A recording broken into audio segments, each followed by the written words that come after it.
Parce que j'ai découvert les enjeux de l'intercommunalité dans une ancienne ville nouvelle du sud de la région Île-de-France, qui est l'agglomération de Saint-Quentin-en-Yvelines.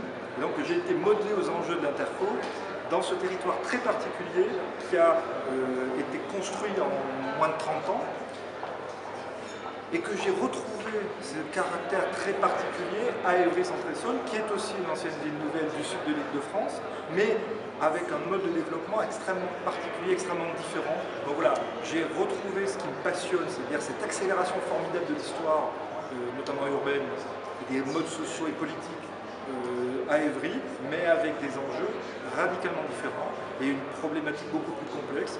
Et voilà, donc je suis naturellement passé de l'un à l'autre en changeant d'univers professionnel.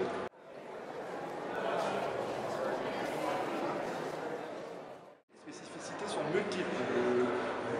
La communauté d'agglomération est j'ai envie de dire un machin, au sens où le général de Gaulle disait de l'ONU, ce machin. C'est-à-dire que c'est une strate administrative assez peu identifiée, assez mal identifiée par la population, assez récente, même pour une ancienne ville nouvelle, assez récente, et donc dont les compétences ne sont pas complètement intégrées par la population. Donc on doit communiquer sur un territoire méconnu, sur un territoire dont les compétences sont assez peu partagées. Donc, les compétences sont souvent concurrentes de celles des communes. Donc voilà, dans une communication qui est très particulière pour ces raisons-là.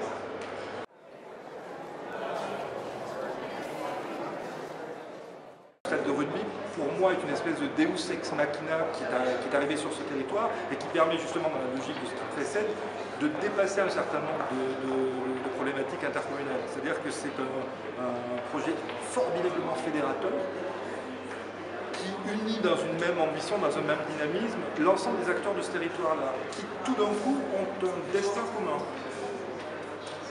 Quand je dis les acteurs, départements, régions, chambres de commerce, population, interco, communes, tous ces gens-là sont mus par une même énergie qui est celle d'accueillir ce stade de rugby et qui devient donc quasiment un projet de territoire pour tous ces acteurs-là. Voilà. Donc le stade de rugby, je peux vous en dire je suis intarissable sur le stade de rugby. C'est un événement en termes d'aménagement quasiment au même titre que la construction des villes nouvelles. C'est-à-dire c'est un événement d'une telle ampleur, je parle en termes d'aménagement, que ça va révolutionner réellement les équilibres de développement dans le sud francilien. Voilà, donc c'est quand même, les enjeux sont de cet ordre-là, 10 000 emplois induits, une zone d'aménagement de 130 hectares, pour un stade qui sera le plus grand de France, qui aura une emprise au sol de 15 hectares. Voilà, ça donne à peu près les dimensions du projet, c'est quelque chose d'assez spectaculaire. Donc je suis ravi de piloter la communication côté groupement de communes, de collectivités, de ce projet-là.